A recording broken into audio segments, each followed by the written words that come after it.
कहते हैं हर चमकती चीज सोना नहीं होती और यही हाल 90 के दौर में मुंबई का था। उस दौर में हाजी मस्तान और करीम लाला जैसे डॉन्स के एक इशारे पर मुंबई की गलियों में समुद्र के पानी से भी ज्यादा खून की नदियां बह जाया करती थी। लेकिन 90 के दौर में ऐसा क्या हुआ कि माया नगरी मुंबई को अंडरवर्ल्ड ने अपनी गिरफ्त में ले लिया था और पुलिस से लेकर प्रशासन तक कोई भी उन्हें चैलेंज नहीं दे सकता था। माया नगरी मुंबई का अंडरवर्ल्ड का दूसरा घर बनने की शुरुआत 1950 से होती है, जब मुंबई में शराब को कम्प्लीटली बंद कर दिया गया था। सरकार इस बैन को लेकर बहुत सख्ती से कार्रवाई कर रही थी, यहाँ तक कि धीरे धीरे मुंबई में खांसी के सिरप को भी सिर्फ इसलिए बंद कर दिया गया क्योंकि उसमें भी अल्कोहल की कुछ क्वांटिटी होती है। मुंबई से शराब के कम्प्लीटली बैन होने के साथ ही शुरू होता है शराब की ब्लैक मार्केटिंग यानी कि अल्कोहल की स्मगलिंग का दौर, जिसमें कुछ लोग दूसरे स्टेट से शराब लाकर मुंबई में ऊंची कीमत पर बेचने लगे। लेकिन पुलिस की सख्ती की वजह से ये आइडिया ज्यादा दिन तक नहीं चल पाया। लेकिन बड़े बुजुर्ग कह गए हैं कि कानून बने ही तोड़ने के लिए,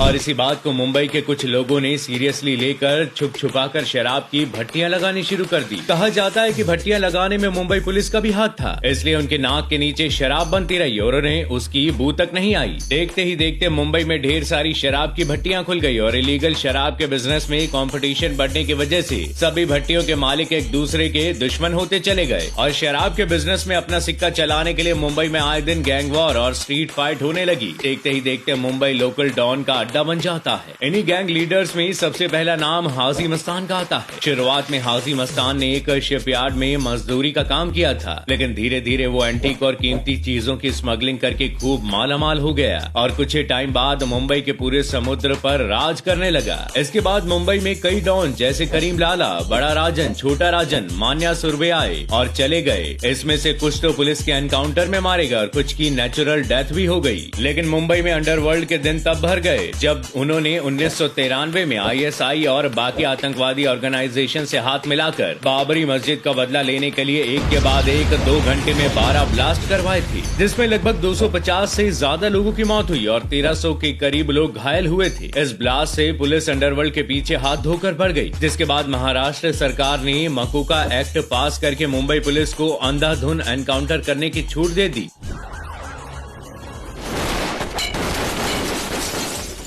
मुंबई एनकाउंटर स्पेशलिस्ट में दया नायक, विजय सालस्कर और प्रदीप शर्मा जैसे ऑफिसर सामने आए और लोगों को यकीन दिलाया कि जल्द ही अंडरवर्ल्ड अब कद से खत्म होने वाला है। मुंबई पुलिस रोज इतने एनकाउंटर करने लगी कि सभी डॉन या तो शूट आउट में मारे गए या देश छोड़कर भाग गए और इसी तरह मुंबई अंडरवर्ल्ड के शिकंजे से बाहर आ गया। जाते जाते दोस्तों, आपके लिए ये सवाल है कि लोग डॉन या गुंडे सिस्टम की गलती की वजह से बनते हैं या बिना मेहनत के ज्यादा पैसा कमाने के लालच में? हमें कॉमेंट करके जरूर बताइएगा।